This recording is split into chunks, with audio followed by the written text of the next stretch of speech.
नमस्ते दोस्तों, मैं यज्ञा सिंह चैनल में आप लोग को नमस्ते करती हूँ। मैं अच्छी हूँ, आशा करती हूँ आप लोग भी अच्छे होंगे, स्वस्थ होंगे, मस्त होंगे। मैं आप लोग के सामने एक बेटा का विवाह का गीत गा रही। पसंद है तो लाइक कीजिएगा, सब्सक्राइब कीजिएगा।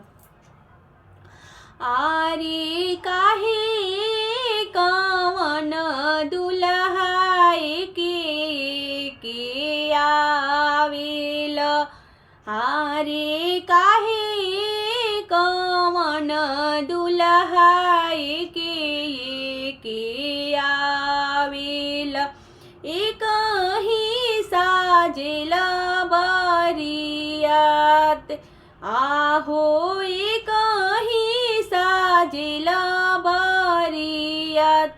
आरे हमारो जे बाड़न पापा हो कवन पापा, जे हो पापा रूसल जस।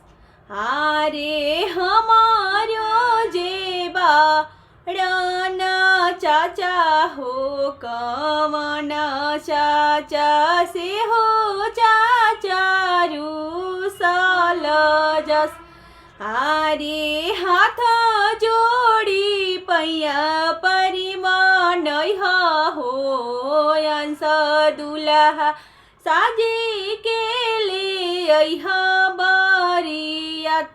आरे हाथ जोड़ी पौआ परिमान हो, अंश दुल्हा साजी के ले अह बरियात।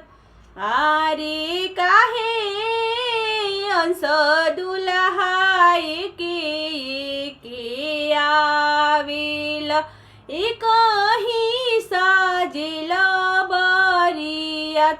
आरे हमारो जे बाड़न पापा हो अंतिम पापा, से हो पापा रूसल जस।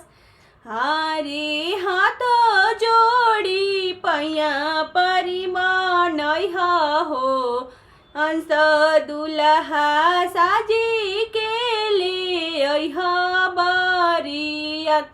आरे हाथ जोड़ी पैया परिमान हो, अंश दुल्हा साजी के ले अह बरियात।